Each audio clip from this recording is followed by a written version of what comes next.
Reap what you sow. The axe is hanging over Harry's head after pushing family to boiling point. Prince Harry announced his plans to leave the royal family back in January of 2020. Now, however, close to 3 years later, many rich and possibly racist people associated with Buckingham Palace are being forced to wonder, are we about to be left with egg all over our face? What exactly is Harry planning to tell the rest of the world about us?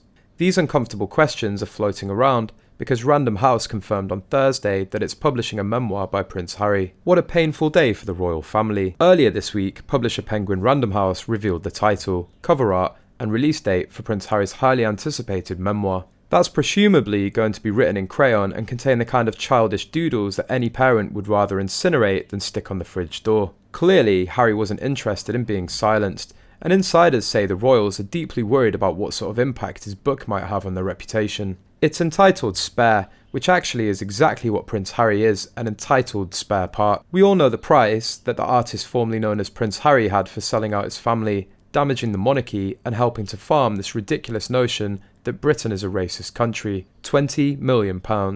That's the advance payment for this book.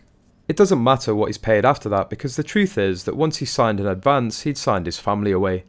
People wondering how sensational this book will be, the answer is obvious. Very. Because if it isn't, it'll be a massive disappointment to the people who've just paid him £20 million, and that cannot happen. This book will be the longest suicide note in history when it comes to what is left of Harry's relationship with the British public.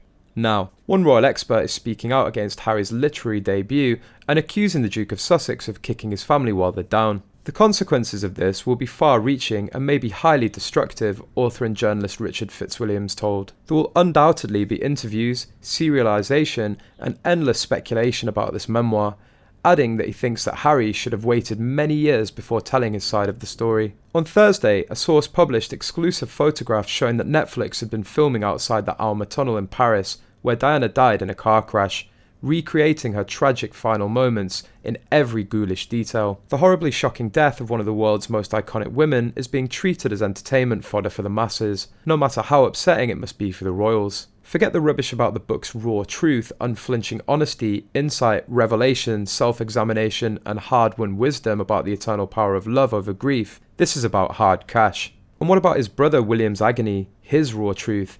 He too walked behind their mother's coffin and with Harry left a bouquet of white flowers on it, along with an envelope which bore the heartbreaking message, Mummy. Diana was mummy to them both. The difference is that Harry is brazenly monetizing his grief while William carries his silently and with dignity, like his dad King Charles and the other members of the family. Self-pitying, self-aggrandizing, ready to sell his story to the highest bidder, Harry has torn apart any relationship he might have still had with his brother and father.